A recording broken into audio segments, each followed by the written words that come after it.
প্রায় 1000 খানেক ছাত্র জনতাকে হত্যা করেছে।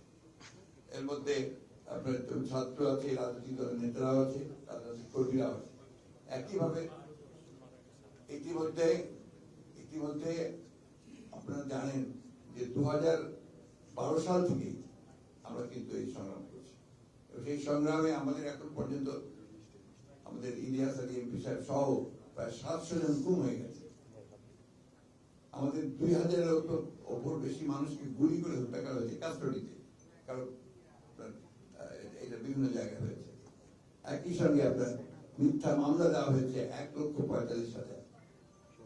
আগে গায়েবী মামলা বলতে কোনো কথা শুনতাম, জানিও না, এটা জানাও ছিল না। এরা গায়েবী মামলা কোনো ঘটনাই ঘটেনি, মামলা দিয়ে রেখেছে 2000-3000 লোকের বিরুদ্ধে। এই গায়েবী মামলা এবং মিথ্যা মামলার সংখ্যা হচ্ছে প্রায় 1,45,000। আসামির সংখ্যা হচ্ছে আপনার প্রায়, বিশ্বাস করবেন কি করবেন নিশ্চয়ই আপনার জানার উচিত আর কি, প্রায় 60 লক্ষ, 6 মিলিয়ন। একটা গণতান্ত্রিক দলের তাদের শুধু সরকারের বিরোধিতা করার কারণে তাদের বিরুদ্ধে মামলা হচ্ছে, সেটার পরিমাণ হচ্ছে প্রায় 6 লক্ষ, 60 লক্ষ, 6 মিলিয়ন। এই একটা পরিবেশ থেকে আমরা বেরিয়ে আসতে পারি। আল্লাহর কাছে আমি শুকরিয়া আদায় করতে চাই, অশেষ মেহরবানি তার।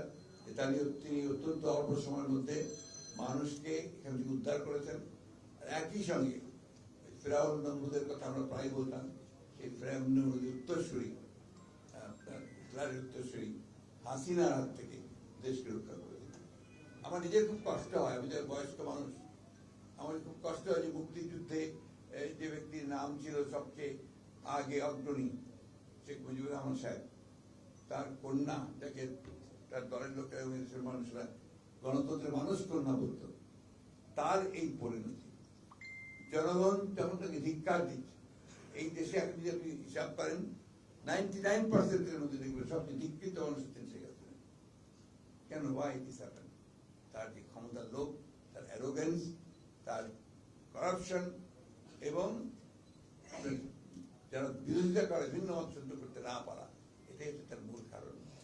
তাই আজকে আমরা বলেছি যে আমরা এই সরকারকে আপনার সময় দিতে চাই।